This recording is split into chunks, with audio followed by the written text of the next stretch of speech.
মানুষ বলে ভাগ্যে যেটা আছে সেটাই হবে। আল্লাহ বলেন আমার কাছে চেয়ে দেখো, ভাগ্য পরিবর্তনের ক্ষমতা আমার কাছে আছে।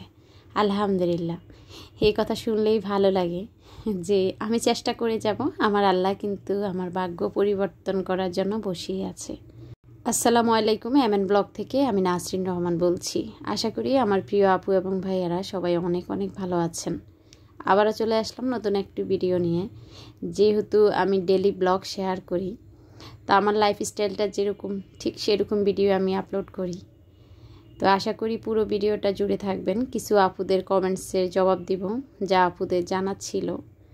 পাশাপাশি আমার এক আপুর বেশি করে অনুরোধ ছিল যে আপু তুমি প্রথম পেমেন্টটা কত দিনে পেয়েছো। তো পুরো গল্প হবে, পুরো ভিডিওটা জুড়ে থাকবেন। তো আশা করি আপনাদের ভালো লাগবে।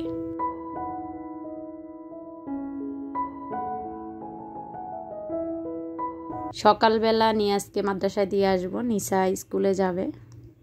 তো বর্তমান শিক্ষা ব্যবস্থা কেমন আপনারা সবাই জানেন, যাদের বাচ্চা অন্তত 6-এ পড়ে। তা আমার নিসা কিন্তু ক্লাস 6-এ পড়ে। তো কি বলবো আর, পড়ালেখা তো নাই। বাচ্চা তো একটা পরীক্ষা দেওয়ার পরে বলে বাবা আমার আর পড়তেই হবে না। তো যৌথভাবে ওদেরকে একটা গ্রুপ করে দিয়েছে, সেখানে তারা দেখে দেখে পরীক্ষা দিচ্ছে।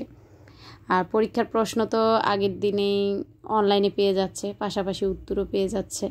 তো বাচ্চারা আর কী পড়বে। তো সব কিছুই ঠিক আছে, কিন্তু পড়ালেখাটা জীবন থেকে উঠে গেল।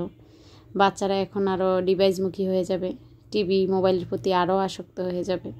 তো আল্লাহ পাক আমাদের বাচ্চাদেরকে হেফাজত করুক, সবাই দোয়া করবেন।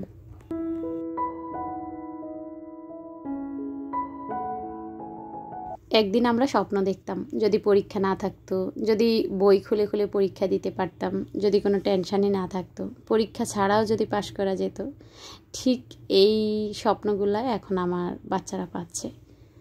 আমার একজন আপুর প্রশ্ন ছিল যে আপু তুমি যে রান্নার রুমে স্টিকারটা লাগিয়েছ, আপুর আইডির নাম হয়েছে রিহান্স মম গ্যালারি। তো আপু বলেছিল আপু যে স্টিকারটা লাগিয়েছো সেটা কত দিয়ে কিনেছো, কোথা থেকে কিনেছো। তা আপু এটা আমি 200 টাকা দিয়ে কিনেছিলাম, আর কিনেছি দারাজ থেকে। যদিও কমেন্টসের উত্তর দিয়েছি, তারপরও অনেকেই কমেন্টস দেখে না। তো আবারও বলছি, রাহেন্স মম গ্যালারি থেকে আপু আমাকে কমেন্টস করেছে। তা আশা করি আপু তুমি উত্তর পেয়েছো। রান্নার রুমের স্টিকার লিখে সার্চ দিলেই তুমি দারাজে পেয়ে যাবে আর কি। তো যাই হোক, আমি এখানে শর্টকাট যে নাস্তাটা আর কি সেটাই বানিয়ে নিচ্ছি। তো নিসা কিন্তু যেহেতু পরীক্ষা চলতেছে ওদের, তো যেদিন আবার পরীক্ষা নেই সেদিন আবার ক্লাস হবে। তো সব কিছুই আজব, সব কিছুই নতুন, এই আর কি। অন্য সময় কিন্তু আমাদের এটা হতো না, যখন আমাদের পরীক্ষা না থাকতো তখন কিন্তু স্কুলটা বন্ধ থাকতো, যেদিন যেদিন পরীক্ষা থাকতো না। কিন্তু এখন বাচ্চাদের পড়ালেখা নেই, কিন্তু স্কুলে যাওয়ার প্রবণতা বেশি হচ্ছে আর কি। তো যাই হোক, বাচ্চাকে টিফিনটা দিয়ে দিলাম। আর কালকে আমি লাইফস্টাইল ফলি আপুর ব্লগ দেখছিলাম আর পেয়ারা খাচ্ছিলাম। তা আপু তখন পেয়ারা মাখাচ্ছিল। তা আপুকে আমি কমেন্টসে বলেছিলাম যে আপু পেয়ারা খাচ্ছি। তো পেয়ারা অনেকাংশে খাওয়া হয়ে গিয়েছে, অনেকগুলো পেয়ারা নিয়ে এসেছিলো আপনাদের ভাইয়া। তো বাকিগুলো এখানে রেখে দিলাম। আমার গত ভিডিওতে নাহার ব্লগ আইডি থেকে নাহার আপু সম্ভবত, তো আপু আমাকে কমেন্টস করেছে। আমি যেহেতু দেখিয়েছিলাম গত ভিডিওতে বান্ধবীর মেয়ের বান্ধবীর মা আমাকে শুটকি গিফট করেছে, তা আমি বলেছিলাম আরও কিছু গিফট করেছে যেহেতু ভাবিরা কক্সবাজার গিয়েছিল। তো আপু আমার কাছে জানতে চেয়েছে আপু তোমার বান্ধবী মেয়ের বান্ধবীর মা যেহেতু এখন আমারও বান্ধবী, তোমার বান্ধবী তোমাকে কি গিফট করেছে দেখিও। তো এই তো আপু দেখিয়ে দিলাম, সুন্দর সুন্দর 2টা সাবান গিফট করেছে।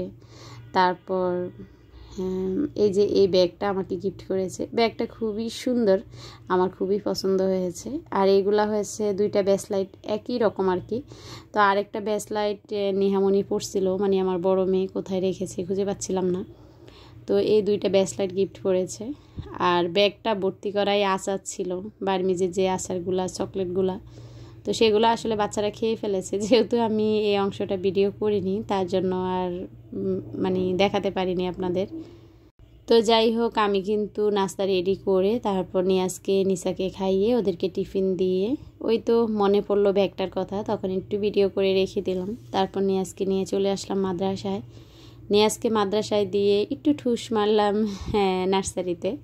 অনেক দিন আমার নার্সারিতে যাওয়া হয় না। সবুজ আমি খুব ভালোবাসি, আর এই তো এই সবুজ গাছপালা দেখলে জানেন না আমার যে কী ভালো লাগে। তা আপনাদের সঙ্গেও একটু শেয়ার করতেছি। আর নার্সারিতে আসার একটা উদ্দেশ্য আছে, সেটা হয়েছে 2টা টব নিব, কেননা আমার যে লাকি ব্যাম্বুগুলো আছে সেগুলো কিন্তু লাগানো হয় না।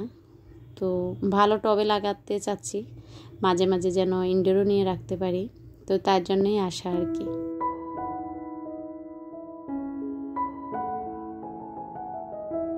এখানে নার্সারিতে 2টা মেয়ে হাঁটাহাঁটি করছিল, ছোট্ট 2টা বাচ্চা। এগুলো নার্সারির যে লোকটা আর কি, ওনার মেয়ে।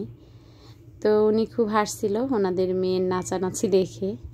তো যাই হোক, এত সুন্দর সুন্দর গাছ, আমার যে আপুরা গাছ ভালোবাসেন তাদের আশা করি আজকের ভিডিও অনেক ভালো লাগবে। Tanu Manu blog and cook ID থেকে আপু এবং ভাইয়া দুজনেই আসলে চ্যানেলটা চালায় আর কি। আমার খুব ভালো লাগে আপুদের চ্যানেলের ভিডিওগুলো দেখলে, কেননা ভাইয়া খুব আপুকে হেল্প করে। তো সেটা দেখলে আমার অনেক অনেক ভালো লাগে। আপনাদের ভাইয়াকে মাঝে মাঝে বলি যে দেখো কত হেল্প করে। তো আপনাদের ভাইয়াও যে করে না তা না, তবে ভাইয়া একটু বেশিই করে। তো আবারও বলছি, তনু মনু ব্লগ অ্যান্ড কুক থেকে আপু এবং ভাইয়া খুব সাপোর্ট করে সবাইকে। আপনারা যারা এই মুহূর্তে ভিডিও দেখতেছেন আপুদেরকে সাপোর্ট করতে পারেন। আর আপুর চ্যানেলের নামটা আমার এই জন্যই বলা, আপু আজকে 2-3 দিনের ভিডিওতে আমাকে কমেন্টস করতেছে যে আপু প্রথম পেমেন্ট তুমি কতদিনে পেয়েছো একটু জানাবা। তো সেটা নিয়ে আমি কথা বলতেছি।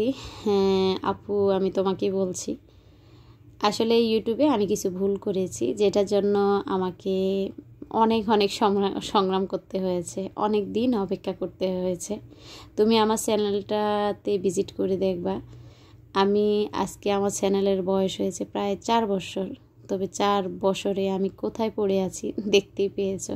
তারপরও আমি মহান আল্লাহ পাকের কাছে শুকরিয়া, কেননা আমার অবস্থানে অনেকে নেই, অনেকে আরও পিছিয়ে আছে। তাই আমি সবসময় বলি আলহামদুলিল্লাহ, যেখানে রেখেছো আল্লাহ ভালো রেখেছো। তবে মানুষ চেষ্টা করলে অনেক কিছু করতে পারে, সেটা আমি আমার এই চ্যানেলে 1 বছর কাজ করে আমি সেটার ফল পেয়েছি। কেননা আমি বলছি আপু, আমি যখন চ্যানেলটা খুলি তখন প্রথম যে বছর আর কি, যেই বছর আমি চ্যানেলটা খুলি করোনার সময়কালীন, তখন আমি 1 বছরে মাত্র 5টা ভিডিও আপলোড করেছি। তো বুঝতেই পারছো, যেমন কর্ম তেমন ফল। 1 বছরে যদি 5টা ভিডিও আমি আপলোড করে থাকি, তাহলে আমার সেই চ্যানেলটা গ্রো করবে কোত্থেকে। তো এখনও অনেকেই আমাকে দেখলে বলে যে আপু এত তাড়াতাড়ি তুমি কিভাবে মানে সফলতা পেয়েছো, বা তুমি ভালো আছো, তুমি ভালো জায়গায় আছো। হ্যাঁ, আমিও মনে করি আমি ভালো আছি, কেননা চ্যানেলের বয়স হিসাব করে আমার কোনো দরকার নেই। আমি যেদিন থেকে বেশি পরিশ্রম করতেছি আমি মনে করি সেদিন থেকেই আমার চ্যানেলের বয়স আর কি। তো আপু আমি যখন মনিটাইজেশন হয় আর কি আমার চ্যানেলটা, তারপরে হয়তো 6 মাস, তারপরে 1 বছর লেগে গেছে আমার প্রথম পেমেন্টটা উঠাতে আর কি। তো আশা করি আপু তোমার প্রশ্নের উত্তর পেয়েছো। তবে হ্যাঁ, যারা নতুন ইউটিউবে আসতেছেন বা আসবেন ঠিক করেছেন, তারা যদি এই মুহূর্তে আমার ভিডিও দেখে থাকেন, তাদের নিকট আমার অনুরোধ আপনারা এই ভুলটা করবেন না। যখনই চ্যানেল খুলবেন অ্যাক্টিভ থাকবেন, সবসময় ভিডিও আপলোড করবেন। পারলে আমি এখন যেমন প্রতিদিন ভিডিও আপলোড করি এরকমই করবেন। তা আসলে এটা আমারও দোষ না, কেননা আপনাদের ভাইয়ারও তেমন সাপোর্ট ছিল না প্রথম। তো তার জন্যেই দেখা যায় যে আপনার হাজব্যান্ড যখন বাসায় আসবে, আপনি যেটা পছন্দ করেন না, আপনি মোবাইল নিয়ে গুড়গুড় করা, বা একটা খাবার নিয়ে আসলেন সেটা ভিডিও করা, একটা নতুন জিনিস নিয়ে আসলেন সেটা ভিডিও করা, যখন তার মত থাকবে না তখন কিন্তু সে দেখলে রাগ করবে। তাই আমি সবসময় সেটা অ্যাভয়েড করতাম। তো তার জন্যেই আসলে ভিডিও তৈরি করা হতো না। এই জন্যেই আমার 1 বছরে 5টা ভিডিও আপলোড করা। তো তারপর বছরও হেয়ালি গেল আর কি। এরপর বছর আমি একদমই আপনাদের ভাইয়াকে যখন একটু রাজি করাতে পেরেছি, তখনই আমি ভিডিওগুলা কন্টিনিউ দেওয়ার চেষ্টা করেছি। আর গত বছর থেকে আমি 2023 সালটা, তখন থেকে আমি বেশি অ্যাক্টিভ প্রতিদিনই ভিডিও আপলোড করি। তা আলহামদুলিল্লাহ তার ফলশ্রুতিতে আপনারা দেখতে পেয়েছেন আমার চ্যানেলের কী অবস্থা। তবে আলহামদুলিল্লাহ আমি আপনাদেরকে এতটুকু বলতে পারি, যারা সফলতা অর্জন করবে তার পিছনে কঠিন পরিশ্রম করতে হবে, যেটা আমি পেয়েছি। তো অনেক আপুরা মনে করে যে আপু তুমি এত টাকা কিভাবে পেলে বা কিভাবে পেমেন্ট তুললে, তোমার পপুলার আপলোড তো এত বেশি না। আমি একটা কমেন্টস পেয়েছিলাম, তো যদিও সেই কমেন্টসটা আমি লিখি নেই তাই মনে নেই। তবে এতটুকু বলতে পারি আমার ভিডিওর সংখ্যা দেখবেন আমি কিন্তু 1000 প্লাস না 1500 প্লাস, মানে 1500 প্লাস হয়ে গেছে মনে হয়, এতগুলা ভিডিও আপলোড করেছি। তো প্রথম যে ভুলটা করেছি তার খেসারত হিসাবে আসলে এই কাজ করেছি। তো কথা বলতে বলতে আমার পুরো ভিডিও শেষ হয়ে গিয়েছে। অনেক কাজ করেছি, এখন পেয়ারা খাবো আর আপনাদের থেকে বিদায় নিব। আল্লাহ হাফিজ।